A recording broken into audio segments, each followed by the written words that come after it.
Are you shouting out your ex's name at inappropriate times? Well, this video could be the one for you.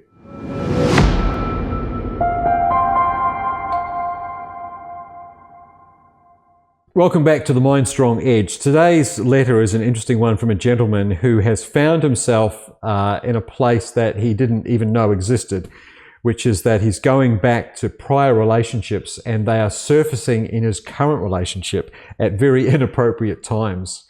And this is a really interesting dilemma because it really opens the door on where he could be right here and now in relation to what's happened in the past.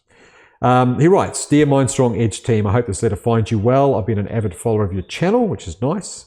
Always appreciate the insights and discussions you bring to the table. Thank you so much for that. Today I'm reaching out with a personal concern that I hope you might address in one of your future videos." Well, here we go. We're doing it today.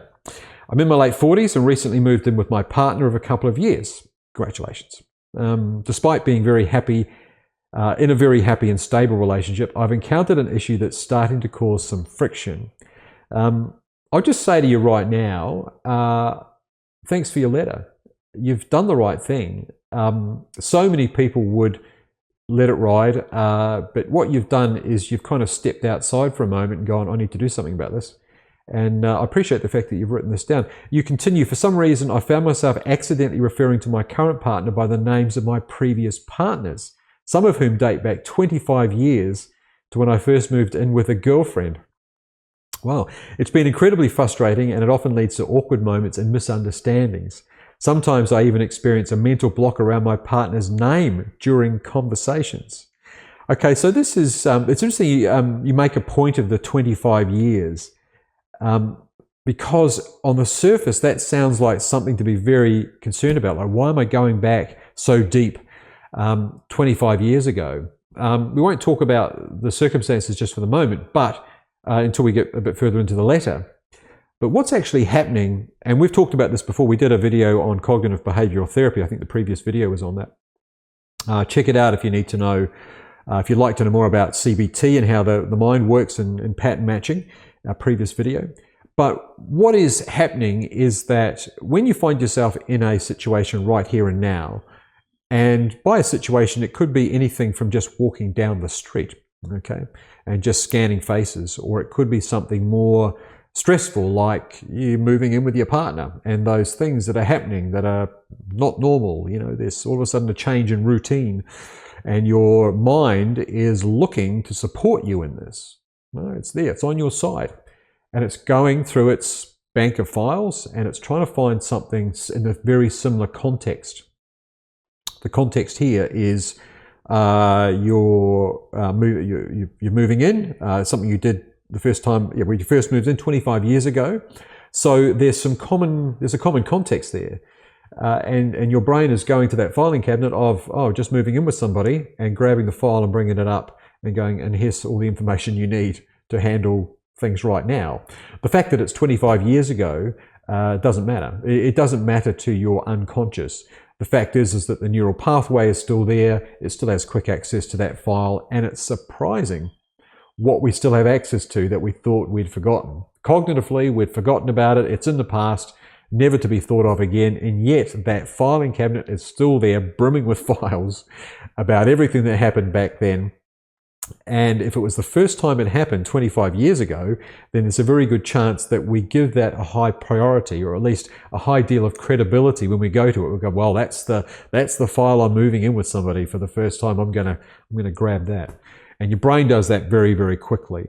And you say here you experience a mental block with your partner's name during conversations. Well, that just says to me that particular memory is still very, very strong for you. It's still very accessible. It's still very much a part of who you are. Yes, you've moved on. You don't say there how long you're with that person for, but let's assume it was a few years at least anyway. But it's still at least 20 odd years in the past. And quite often we assume that these things are done and dusted and we're finished with them. But that's not true at all. They form who we are right now. And part of what we do in therapy is we look at this and we accept the fact that this is who we are. We're not the person that just walked in the door fresh out of an Uber and having had a coffee and read the paper and are totally up on the day's news. We're a complete product of our entire history, right back to our earliest memories. And a lot of those memories and experiences that we had when we were young are who we are right now, whether we accept that or not.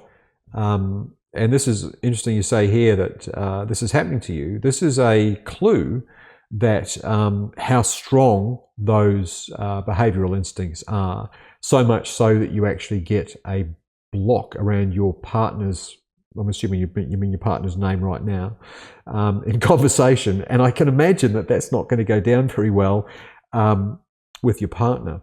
There's a great opportunity for dialogue here with your partner once you understand what's happening.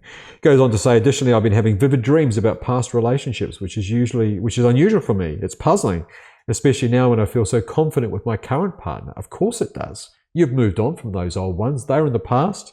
And generally speaking, we don't sit down there and have long conversations about our previous partners with our current partner. We just don't do that. So yeah, I can understand that this is perplexing for you. These incidents have led to some tension, all right, and she's becoming suspicious of my feelings due to these slip-ups. Yes, and I would say that they're probably valid.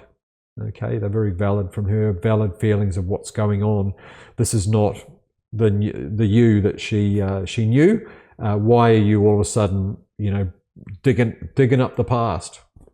And again, it might have been 25 years ago, but your brain, as far as your unconscious brain goes, it might as well be yesterday.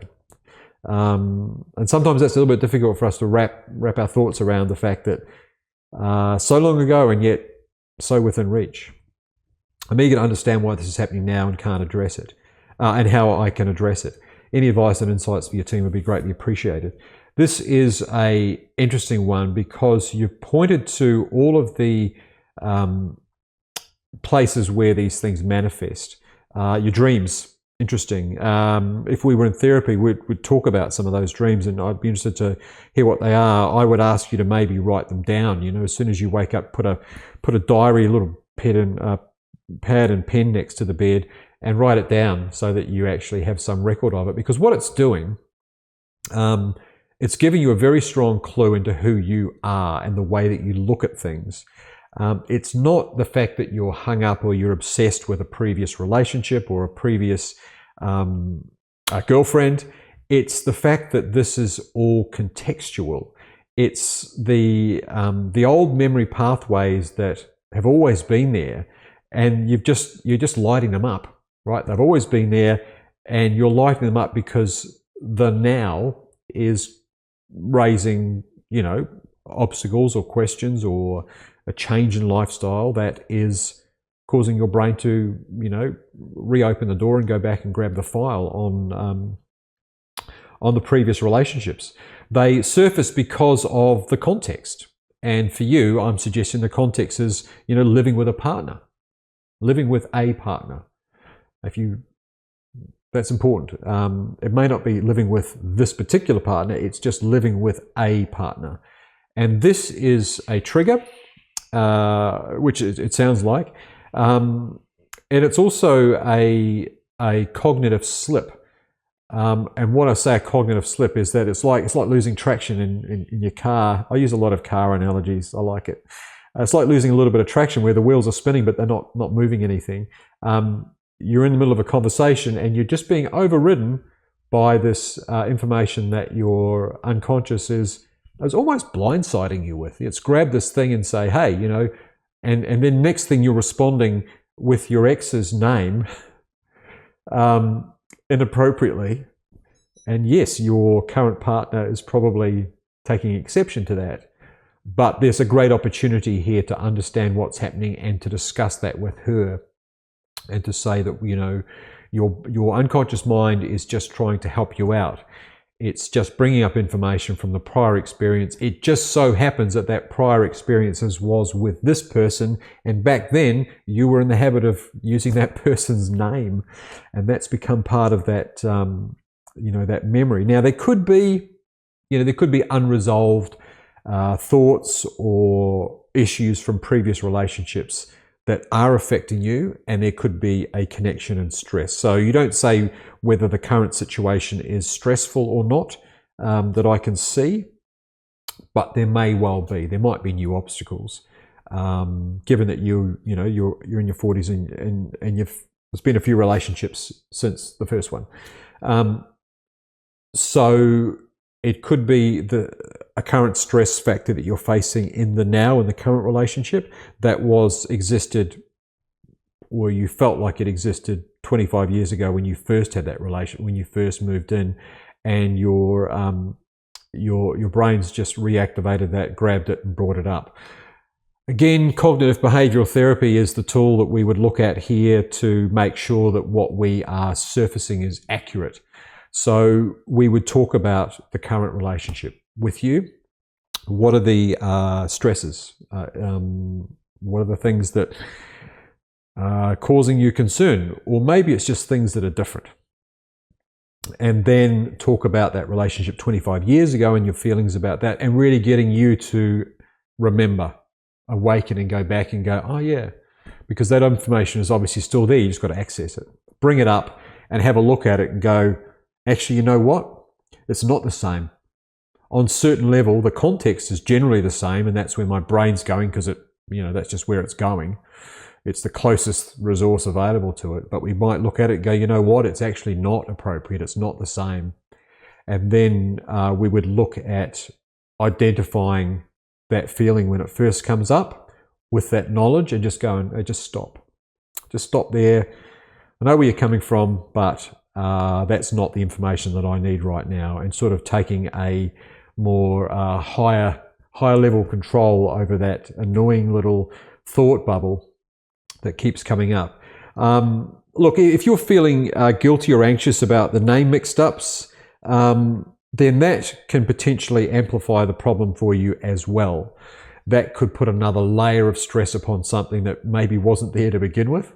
And that in itself could be dredging something up for you that is equally not 100% appropriate to the situation. And it's quite conceivable that that's going to happen in moments of stress. We kind of hand over to our unconscious and we trust it, and we kind of hope that based on previous experiences, it's going to give us a behavior that's going to see us through this crisis point right now. But if you can see, I hope you can see what I'm saying here, is that if you're already, if you've already got a cognitive distortion, is what we would call it, and it's bringing you kind of information that's not totally appropriate, that's causing you to behave in a way that's out of place, and then on top of that, you're stressing about that, and then what's going to happen is your brain's going to go back and try and find something that addresses that. And then it's just layer upon layer. So, there are some great techniques that we would look at. Obviously, a bit of mindfulness, a bit of open dialogue with your partner would be a nice thing to start with. I think once you wrap your head around this, just get your head around it first and go have a think about whether that previous 25-year-old relationship is really appropriate material to get you through now. To start with, there might be some gems in there, you never know, but at least have a think of it through. There's an opportunity to reframe the previous relationship, put it in a different context. There's every chance that things may have distorted just over time, that your memory of those things is not entirely accurate. Some bits of information have literally gone, whilst others have remained strong. So you're only getting, one side of it.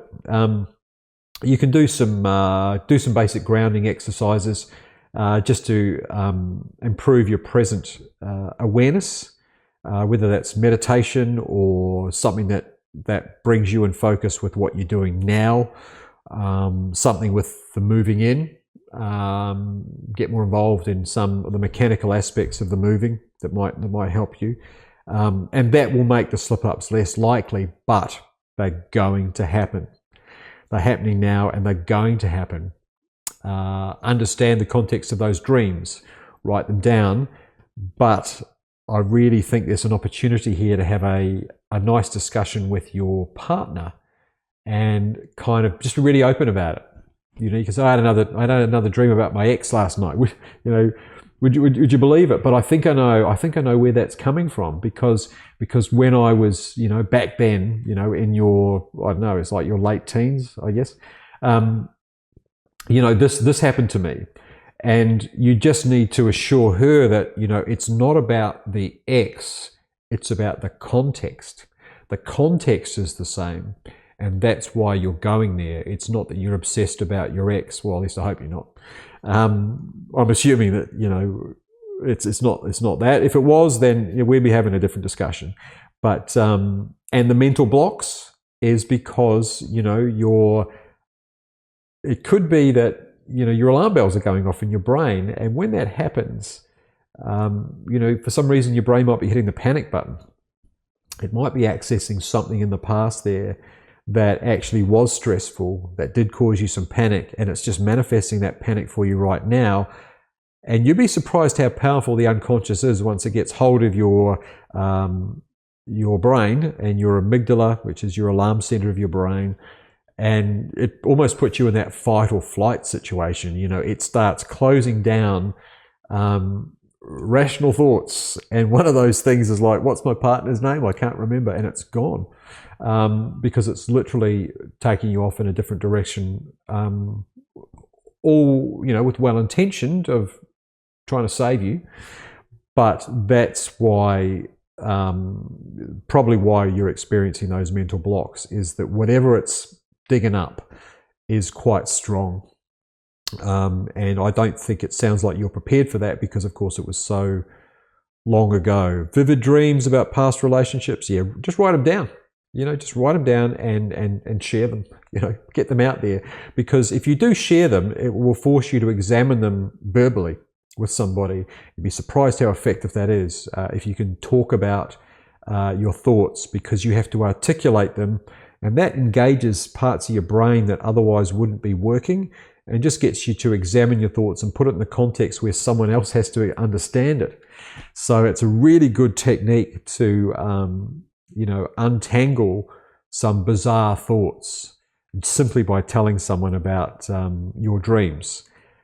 And hopefully that will alleviate some of that suspicion that she's feeling. But I think that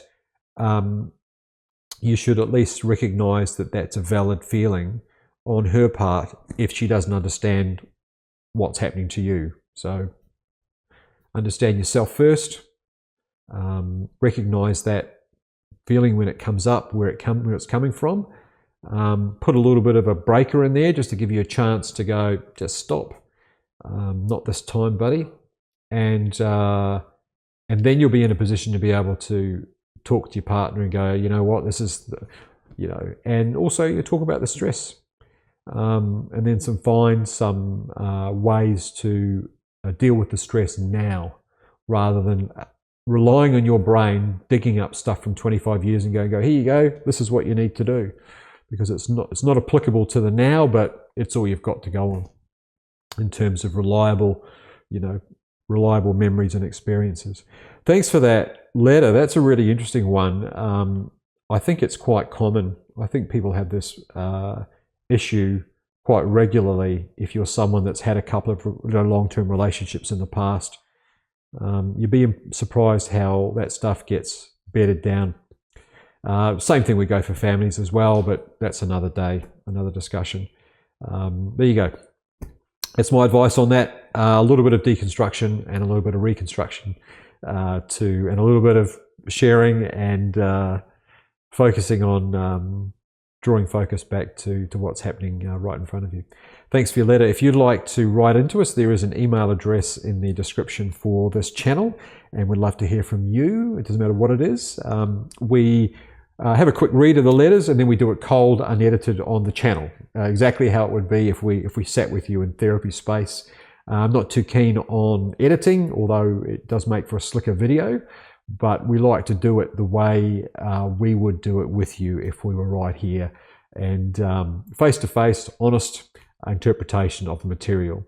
Without digging too deep, of course, because you're not here. But based on what you write in, we would that's where the video is, and we just like to give it to you straight. Until next time, this has been the Mind Strong Edge. See ya.